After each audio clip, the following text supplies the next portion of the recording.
नमस्कार भारत। नमस्कार साथियों, मैं मुकेश परिहार यूथ एकेडमी के यूट्यूब चैनल पर आपका हार्दिक अभिनंदन करता हूं, स्वागत करता हूं, वंदन करता हूं। जैसा कि आपने थंबनेल में देखा होगा, टाइटल में देखा होगा कि हमारा जो मेन मकसद है आज का, वो बैंक, जो आपकी बैंक होती है, उस बैंक में एक होती है आरआरबी। उसके संबंध में हम बात करेंगे। आरआरबी, ठीक है। आरआरबीज है ये। क्या होती है आरआरबीज, इसके बारे में हम बात करते हैं। कुल मिला के देखो, यहाँ पे जितने भी है, मैं एक रिक्वेस्ट करता हूँ कि जिस वीडियो को यहाँ पे ओपन किया और जो भी ग्रेजुएट बंदा है, ग्रेजुएट का मतलब होता है जिसने बीए, बीएससी, बीकॉम, बी जो भी कर रखा है, या फिर जो फाइनल ईयर में है, जो बैंकिंग क्षेत्र में जाना चाहता है, वो इस वीडियो को जरूर देखे। बिल्कुल ठीक है। तो सबसे पहले आरआरबीज होती है रीजनल रूरल बैंक्स। इसको हम बोलते हैं क्षेत्रीय ग्रामीण बैंक। क्षेत्रीय ग्रामीण बैंक, ठीक। देखिए, आज के इस तारीख में केवल एक ही सेक्टर ऐसा है जो हर साल वैकेंसी लेके आ रहा है। भले वो किसी भी प्रकार की मंदी रही हो या किसी भी प्रकार का कुछ भी रहा हो, एक ही सेक्टर ऐसा है जो हर साल, क्षेत्रीय ग्रामीण बैंक। तो यहाँ पर हम बात करते हैं कि जिस प्रकार से हर साल वैकेंसीज जो निकालने वाला है वो एकमात्र इंस्टीट्यूट है, वो है आईबीपीएस, जिसको हम बोलते हैं आईबीपीएस। इसका फुल फॉर्म होगा institute of banking personal selection. यानी जितनी भी बैंकिंग होती है, बैंकिंग सेक्टर, जैसे एसबीआई हो गया, आपका नेशनलाइज्ड बैंक हो गए, आरआरबीज हो गया, ये इस प्रकार के तीनों सेक्टर की बैंक की वैकेंसी निकालने का काम इसका होता है और ये एग्ज़ाम को कंडक्ट करवाता है। तो अभी हाल ही में आईबीपीएस ने 1 जुलाई 2020 को आरआरबीज के लगभग 10,000 वैकेंसीज का डिक्लेरेशन किया है। बहुत बड़ी बात है। इस कोरोना के इस काल में जितने भी ग्रेजुएट हैं, देखो सबसे पहले हमारे परिवार की अहम भूमिका होती है हमारा रोजगार, और रोजगार जो हमें सहज रूप से मिल जाए, ये ऐसा प्रोसेस है जो कम से कम, बिल्कुल आज की तारीख में इसका जो एग्जामिनेशन है वो सितंबर अक्टूबर में एग्जामिनेशन है इसका, और उसके बाद इसकी फिर रिजल्ट, मतलब कुल मिला के वही मार्च अप्रैल में, अगले मार्च अप्रैल में इसका रिक्रूटमेंट भी हो जाएगा। यानी कम से कम ये बैंकिंग का जितना भी प्रोसीजर है वो एग्ज़ाम की डेट से अगर लिया जाए तो 6 महीने में आपको भर्ती करके दे देता है।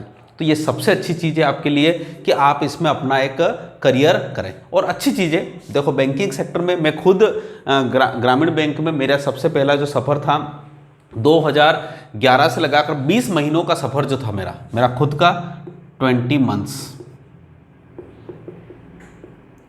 ठीक है। 20 महीनों का सफ़र मेरा खुद का भी ग्रामीण बैंक एज एन ऑफिसर रहा है, ठीक है। तो ग्रामीण बैंक में कोई दिक्कत नहीं, और आज की तारीख में सैलरी भी नेशनलाइज्ड बैंक जितनी मिलती है, सारे पर्क्स उतने ही हैं, पेट्रोल अलाउंस और सारी चीज़ें। तो कहीं ना कहीं ग्रामीण बैंक भी आपकी करियर का एक बहुत ही अच्छा होगा। आज की तारीख में अगर आप जाएंगे ऑफिसर के रूप में या क्लर्क के रूप में, तो आपको 25+ आपको सैलरी मिलेगी। और आज जो आपके परिवार के लिए लॉकडाउन में आप जो बेरोजगार के रूप में हो चुके हैं, वो आपके लिए जीवन का सबसे बड़ा अनोखा रहेगा। तो कोशिश करें। इसके लिए हम आज पढ़ते हैं कि आखिर है क्या। तो देखिए, सबसे पहले तो ये एक चीज़ है, डेट सबसे इंपॉर्टेंट होती है, और डेट इसकी है 1 जुलाई से इसके फॉर्म शुरू हो चुके हैं और 21 जुलाई इसकी लास्ट डेट है। तो 21 जुलाई का इंतज़ार न करें और आज ही इसके साइट पे जाके, इसकी एक लिंक दे रखी है हमने आपके डिस्क्रिप्शन बॉक्स में, www.ibps.in पे जाके आप इसको ऑनलाइन देखें, और यहाँ पे आप जाके इसका एडवर्टाइजमेंट पूरा देखें। पीडीएफ का एक एडवर्टाइजमेंट है, हमने हमारी नीचे डिस्क्रिप्शन बॉक्स में डाल रखा है, और ऑनलाइन लिंक भी डाल रखी है जिससे वहाँ से आप फॉर्म फिलअप कर सकते हैं। तो वो सारी चीज़ें आप 21 जुलाई से पहले कर लें। कहीं पर भी मन में संकोच न रखें अगर आपको करना है तैयारी तो, ठीक है। अब यहाँ पे 2 सेक्टर में बात होती है। अगर हम बात करें तो हमारे पास जो सेक्टर होते हैं वो 2 सेक्टर्स होते हैं। एक तो होता है ऑफिस असिस्टेंट, इसमें जो पोस्ट होती है ऑफिस असिस्टेंट, ठीक है। और एक और होती है ऑफिसर्स, ठीक। देखिए, ऑफिस असिस्टेंट का मतलब होता है जो कार्यालय सहायक होता है, जिसको हम क्लर्क की जॉब भी कहते हैं। बैंक में जो क्लर्क होता है ना, कैशियर जो बैठा होता है, आपकी पासबुक प्रिंट करता है, ठीक है, और आपके अकाउंट ओपनिंग का काम करता है वो। और ऑफिसर जो होता है वो बैंक लेवल पे ऑफिसर जो क्लर्क से अबव पोस्ट रहती है, और वो जनरली आपके सारी वेरिफिकेशन का काम करता है। तो ये 2 पोस्ट होती है और इसी के ऊपर जनरली हम रहते हैं। ऑफिसर्स में स्केल 1 सबसे छोटी पोस्ट होती है, उसके बाद स्केल 2, स्केल 3, स्केल 3 तक के लिए डायरेक्ट रिक्रूटमेंट प्रोसेस यहाँ पर लाई है, ठीक है। तो इन सब के लिए एक होती है CRP, उसको बोलते हैं कॉमन रिक्रूटमेंट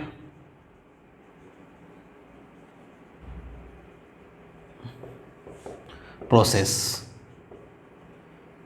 और ये RRBs का IBPS का कौन सा नंबर का सेशन है? 9वें नंबर का।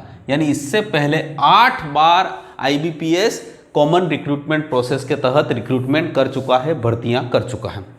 और सबसे इंपॉर्टेंट चीज है कि इसमें कितनी वैकेंसीज है?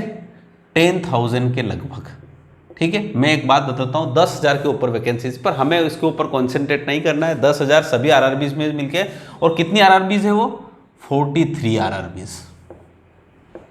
यानी आपके पास अगर RRBs की संख्या गिनी जाए तो 43 RRBs मिलकर ये सारी वैकेंसीज निकाली है उन्होंने। उसमें आप उसके इस www.ibps.in पे जाके, ये हमारे डिस्क्रिप्शन बॉक्स में एक PDF की एडवर्टाइजमेंट का एक PDF दे रखा है हमने, उस पर जाके देखिएगा। हर ग्रामीण बैंक की उस वैकेंसी के बारे में उसने अच्छी तरह से बताया। तो क्लर्क की और ऑफिसर की हम तैयारी करते हैं। सबसे इंपॉर्टेंट यहाँ रहता है, सबसे पहली चीज़ है आपके पास एजुकेशनल क्वालिफिकेशन।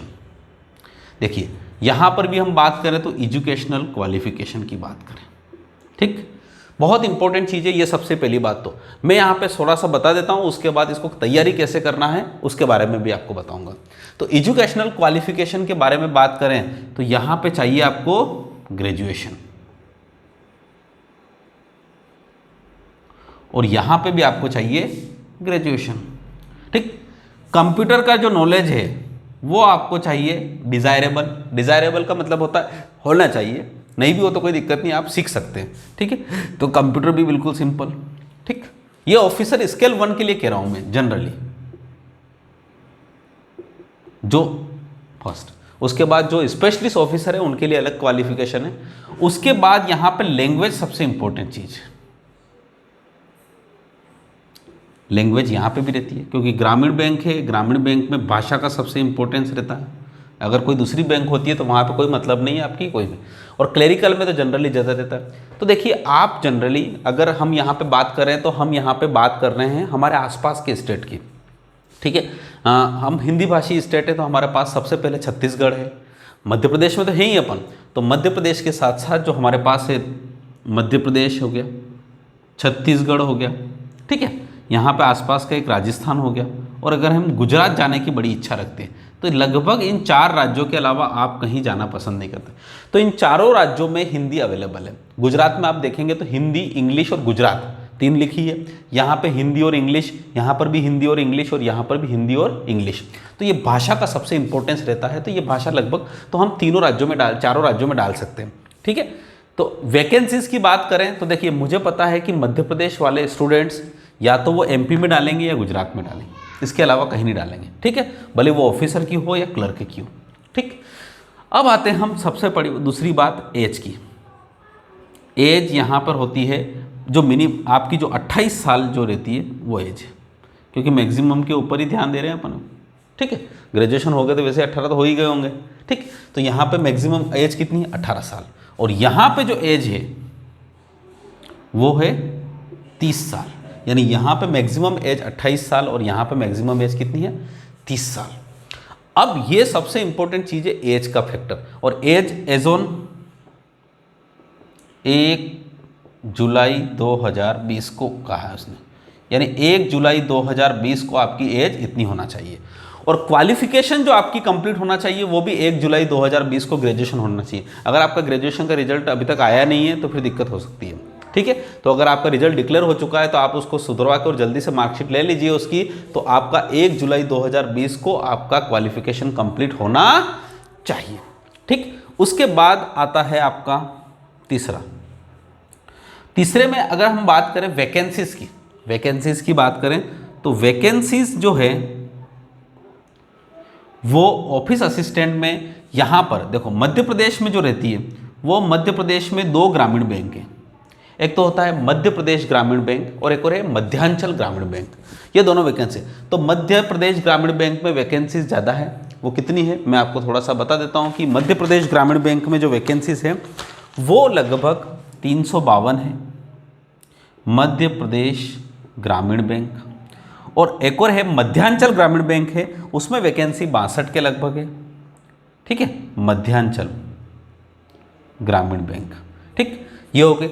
और उसी प्रकार से अगर हम उधर जाते हैं ऑफिसर स्केल 1 में वैकेंसीज की तरफ, तो आपके पास देखो यहां पर लोग गुजरात भी जाएंगे। गुजरात में भी 2 आरआरबीज हैं। एक आरआरबीज है आपके पास, कौन सी होगी, बड़ौदा गुजरात ग्रामीण बैंक, उसमें लगभग 202 वैकेंसीज है। और यहाँ पे बड़ौदा सौराष्ट्र, एक और है सौराष्ट्र ग्रामीण बैंक, उसमें ये है 45 के लगभग वैकेंसीज। ठीक है, ये इतनी वैकेंसी है। तो एमपी में भी लगभग अच्छी वैकेंसीज है इन कंपैरिजन ऑफ गुजरात। पर क्या होता है कि एमपी में अपनी लोकल कंपटीशन बहुत होती है, इसलिए लोग गुजरात में जाना पसंद करते हैं। उसी प्रकार से हम बात करते हैं ऑफिसर स्केल 1 की बात करें तो ऑफिसर स्केल 1 में तो यहाँ वैकेंसीज की बात करें यहाँ पर, तो यहाँ पर भी एमपी में जो वैकेंसीज है वो ऑफिसर लेवल पे 193 और 37 है। ठीक है, और गुजरात में भी लगभग इसी के इक्विवेलेंट है। देखिए वैकेंसीज तो इतनी है, आप इसी पे आपको कवर अप करना है। ध्यान रखिएगा, आप सोचिएगा कि वैकेंसी 10,000 वैकेंसीज है तो 10,000 वैकेंसीज आपके लिए नहीं। पर हाँ, ये बात सही है कि भाई अपने को अगर हम केवल गुजरात में फॉर्म भरे तो गुजरात में जितने भी कैंडिडेट होंगे वहाँ पर हमें इतनी वैकेंसीज मिल जाएगी। ठीक है, यहाँ पर हम इतनी वैकेंसीज, यहाँ पर इतनी वैकेंसीज मिल जाएगी। तो हम डिपेंड करता है कि आप जो भी आरआरबी में फॉर्म भर रहे हो, जहाँ पे भी जिस स्टेट में आप फॉर्म भर रहे हो वहाँ पर आपको इतनी वैकेंसीज तो मिल ही जाएगी।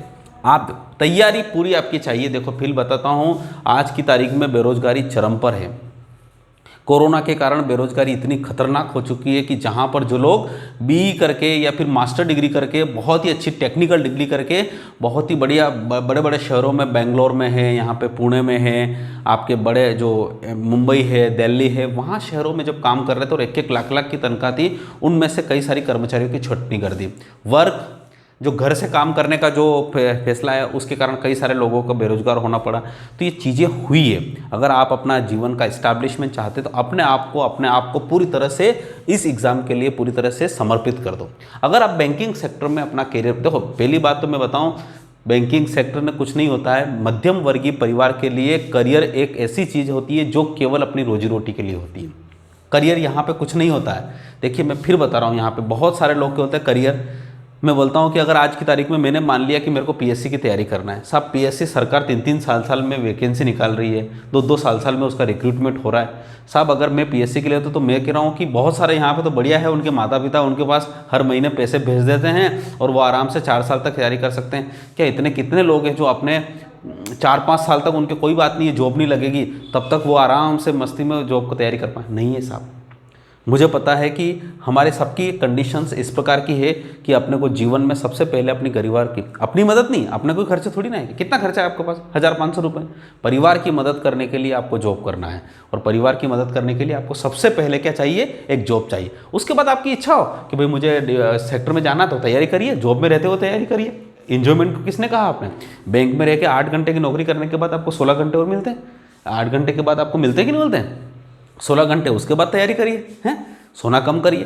तो जरूरी नहीं है कि आप इस प्रकार से। तो यहाँ पे सबसे इंपॉर्टेंट है, अब इसकी एग्ज़ाम के बारे में बात करते हैं। तो इसकी एग्ज़ाम दोनों के लिए कॉमन होती है, इसलिए मैं यहाँ पे लिखूँगा एग्ज़ाम होती है, सबसे पहले होती है प्री एग्ज़ाम। क्या होती है? Pre exam. कौन सी एग्ज़ाम होती है? प्री में देखो, प्री होगी आपकी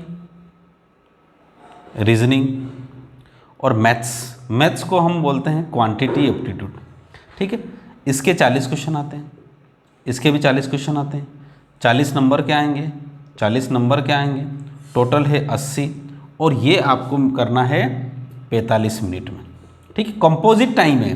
ऐसा नहीं कि 22.5 मिनट और इसको और 22.5 मिनट, ऐसा नहीं है। आप भले पूरे 45 मिनट में मैथ्स करो, कोई फर्क नहीं पड़ता, 45 मिनट में रीजनिंग करो, कोई फर्क। पर ध्यान रखिएगा, ऑफिसर की और क्लर्क की जो मेरिट लिस्ट है उसमें बहुत अंतर आता है। रीजनिंग जो प्री एग्जाम होती है किसकी, क्लर्क की, उसमें ये मान लीजिए कि आपको 80 में से 80 क्वेश्चन करना है। ये मान ही लीजिए लगभग पिछले 3-4 साल का एक्सपीरियंस है, उस एक्सपीरियंस के हिसाब से मैं बता रहा हूँ कि हाँ, ये बात है कि मेरिट जो जाएगी वो 80 में से 70 नंबर की जाएगी। कितने नंबर की जाएगी? 80 में से 70 नंबर की मेरिट तो जाएगी ही जाएगी। तो 80 में से 70 लाने के लिए आपको 80 से 80 क्वेश्चन अटेम्प्ट करना पड़ेगा, और एक्यूरेसी भी आपकी होना चाहिए। बहुत सारे मैंने देखे यहाँ पे, जब बहुत सारे क्या हो रहा है, 80 में से 80 क्वेश्चन तो अटेम्प्ट कर लेते हैं, पर उसमें नंबर फिर 65 ही जाते हैं। इसका मतलब होता है गलतियाँ हो जाती है। तो एक्यूरेसी भी सबसे इंपॉर्टेंट है। तो यहाँ पर रीजनिंग और मैथ्स में आपकी एक्यूरेसी बहुत इंपॉर्टेंट। तो ये प्री का ऑफिसर लेवल के लिए और क्लर्क के लेवल के, और मैं सबसे कह रहा हूँ कि दोनों ही एग्जाम का फॉर्म भरिए। उसके बाद हम बात करते हैं इसकी मेन एग्जाम के बारे में। तो मेन एग्जाम के बारे में मैं बात करूँ तो ये होती है रीजनिंग, होती है मैथ्स, होती है। रीजनिंग और मैथ्स के बारे में बात करें तो क्वेश्चन जो आते हैं, ये देखिए, नंबर ऑफ क्वेश्चंस, मार्क्स और टाइम। ठीक, अब यहाँ पे जो रीजनिंग होती है, मैथ्स होती है, उसके बाद होता है कंप्यूटर अवेयरनेस, उसके बाद होता है जनरल अवेयरनेस, और उसके बाद होता है एक लैंग्वेज। यहाँ पे बात करते हैं, हम बात करते हैं जैसे कि रीजनिंग है, रीजनिंग के क्वेश्चन आते हैं आपके पास 40, ठीक है, और मार्क्स देते हैं वो 50, ठीक, ध्यान रखिएगा। और टाइम सभी के लिए कंपोजिट टाइम रहता है,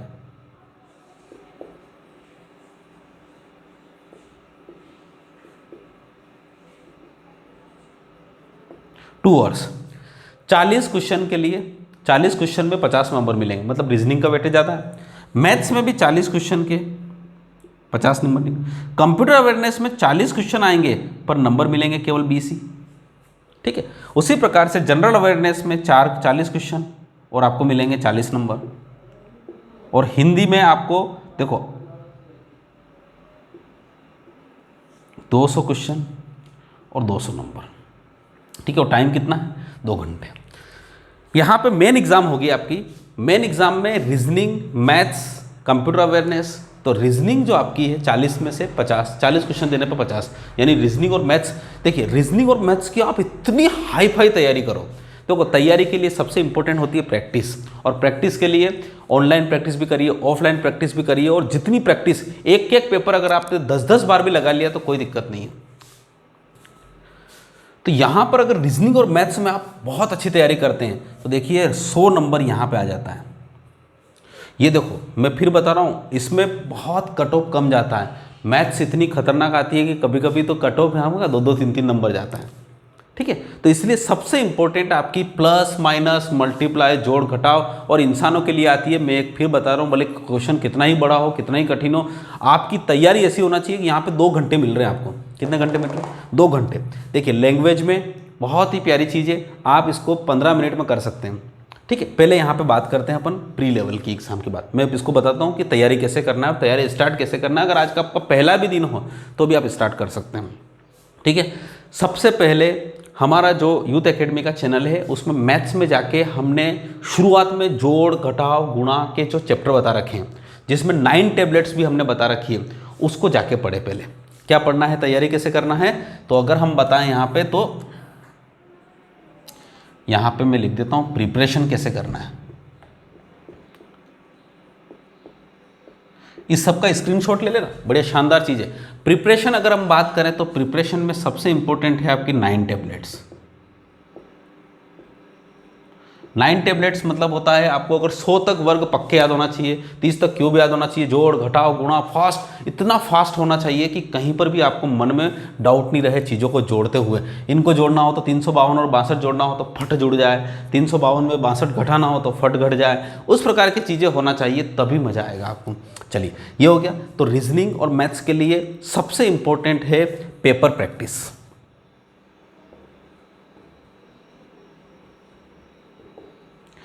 ये प्रीवियस ईयर के जो प्रैक्टिस है, उन प्रीवियस ईयर के पिछले साल के जितने भी एग्जाम के हैं, जिसमें रीजनिंग और मैथ्स में IBPS क्लर्क हो सकता है, IBPS PO हो सकता है, IBPS के जितने भी एग्जाम के प्रीवियस पेपर हैं, और कहीं पर भी आप किसी का भी ऑनलाइन टेस्ट परचेस कर सकते हैं और वहाँ से आप लीजिएगा, तो पेपर प्रैक्टिस से आपका पूरी तैयारी हो जाएगी। हम भी शुरू करेंगे, पर हम अभी आज की इस क्लास में कुछ भी नहीं कहेंगे। जब भी हमको शुरू करना होगा हम बिल्कुल आपको बताएंगे, पर आज आपको पेपर प्रैक्टिस करना है। पुराने पेपर अगर आपके पास हो तो करिएगा। बहुत सारे नए पुराने स्टूडेंट्स हैं हमारे, उनके पास अगर पुराने ऑफलाइन के पेपर भी हो तो वो करिएगा। और बिल्कुल अपना एक क्राइटेरिया उनको ये पता होना चाहिए। देखो, मैं फिर सबसे एनालिसिस बुक में मेंटेन करवाता हूँ। एनालिसिस बुक का मतलब होता है कि आप जितना भी पेपर करें उसको लिखे जरूर कि मुझे कितने नंबर आए हैं आज के इस पेपर में, वो बहुत इंपॉर्टेंट है। तो मैथ्स में सबसे पहले पेपर प्रैक्टिस होना चाहिए, और वो सभी किसके साथ होना चाहिए? एनालिसिस के साथ साथ। यहाँ पर आप दिन में 5 पेपर लगा लेते हैं और उसके बाद आपको पता ही नहीं कि एक पेपर में कितने आए, दूसरे पेपर में कितने आए। वही पेपर 5 पेपर अगर आप दूसरे दिन लगाते हो तो भी आपको पता नहीं कि ये गलती मैं पहले कर रही थी तो अब आज हो रही कि नहीं हो रही, कुछ भी नहीं पता। तो वो पेपर एनालिसिस आप जरूर करिएगा, ठीक है। उसके बाद जब ये सारा एग्जाम, क्योंकि यहाँ पर केवल दौड़ना है, दौड़ना तेज दौड़ना है, मतलब 80 में से 70 नंबर लाना है आपको, 80 में से 80 नंबर लाना है, तब आप दौड़ पाएंगे। जैसे ये सेशन कंप्लीट होगा हम इस सेशन पे आएंगे। तो इस सेशन की तैयारी देखिए, मैं फिर बता रहा हूँ, ये सेशन है नॉलेज वाला सेशन, ये ज्ञान वाला सेशन है।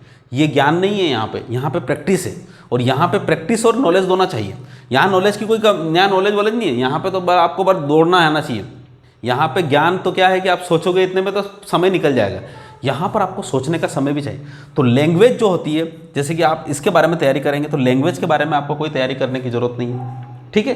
कोई तैयारी करने का प्रीवियस ईयर के पेपर जितने भी हो उनको भी कर लोगे लैंग्वेज में, तो ये 15 नंबर में 15 मिनट में, यहाँ समय की बात कर रहा हूँ। जनरल अवेयरनेस 10 नंबर 10 और कंप्यूटर अवेयरनेस 10 में हो जाएगा। तो 15 10 25 10 35 मिनट, कितना हो गया? 35 मिनट। 35 मिनट के बाद यहाँ पे बचा है आपके पास 1 घंटा और 25 मिनट और बचा है, क्योंकि 2 घंटे का टाइम है आपके पास। 1 घंटा 25 मिनट को हम बोलते हैं 60 और 80 85 मिनट। 85 मिनट में हमको 80 क्वेश्चन करना है, यानी हर क्वेश्चन के लिए अपने को 1 मिनट से भी ज़्यादा समय बच गया। ध्यान रखिएगा, इसके लिए पूरा दर लगाइए, यहीं पर सबसे बड़ा आपका होता। तो इसके लिए, और जब आपका प्री हो जाएगा, जब मेन की बात करेंगे तब हम इसके बारे में बात करेंगे। पर देखिए यहाँ पर सबसे इंपॉर्टेंट है, लैंग्वेज के बारे में आपको कुछ नहीं पढ़ना है। जनरल अवेयरनेस का यूथ एकेडमी के ऊपर रोजाना 10 क्वेश्चन का हम आपको रोजाना बिल्कुल 10 दे रहे हैं, उसकी PDF भी दे रहे हैं, और उसके साथ कई सारी चीज़ें। अगर आप आज से ही आप शुरुआत करें कि GA की मुझे पढ़ना है, तो उस 10-10 क्वेश्चन को आप अपनी कॉपी में नोट करते जाइए। गारंटी है कि आप जब आपकी मेन एग्जाम आएगी तब तक 3 महीने में आपको बहुत ही अच्छा GA हो जाएगा। कंप्यूटर अवेयरनेस के लिए एक सिंपल सी एक बुक होती है, या प्रीवियस ईयर के पेपर होते हैं, उनको पढ़ना है। और कंप्यूटर से तो आप अवेयर ही हैं, रोजाना अगर कंप्यूटर पे आप बैठेंगे याद करेंगे तो कंप्यूटर की कई सारी टर्मिनोलॉजी आपको याद हो जाएगी। MS ऑफिस के ऊपर क्वेश्चन ज़्यादा पूछे जाते हैं, और रीजनिंग मैथ्स की तैयारी तो यहाँ पे भी हो रही है, यहाँ पे भी हो रही है। बस यहाँ पे थोड़ा सा लेवल थोड़ा सा बढ़ जाता है, पर लेवल के लिए आपको खुद को अपना लेवल बढ़ाना पड़ेगा। जब तक आप सोचेंगे नहीं तब तक आप नहीं कर पाएंगे। तो ध्यान रखिएगा, ये बैंकिंग सेक्टर में करियर के संबंध में मैंने बताया, बिना किसी इंतजार के 21 तारीख का इंतजार न करते हुए फॉर्म भर दीजिए। और जितने भी ग्रेजुएट हैं, भले वो बैंक की तैयारी कर रहे हो, रेलवे की तैयारी कर रहे हो, SSC की तैयारी कर रहे हो, पुलिस की तैयारी कर रहे हो, कहीं पर भी किसी भी एग्जाम की तैयारी कर रहे हो, अगर वो तैयारी करने वाले सारे स्टूडेंट्स अगर इसमें जुड़ जाएंगे तो मैं एक गारंटी कहता हूँ कि आपको आनंद आ जाएगा, ठीक है। तो बिल्कुल कहीं मत जाइए और बिल्कुल हमारे साथ जुड़े रहिए। इसके लिए भी हम एक नया सा प्लान लेके आएंगे। आज हम कोई घोषणा नहीं करते हैं, पर जब भी हम लेके आएंगे बिल्कुल आपको लेने के बाद हम बताएंगे कि ये हमारा प्लान रहेगा। पर बिल्कुल आप पढ़ते रहिए, क्योंकि आपके लिए सबसे बड़ी संभावना है, और 2020 में ये पहली संभावना आप समझ लीजिए। इसकी सितंबर से अक्टूबर में एग्ज़ाम हो जाएगी।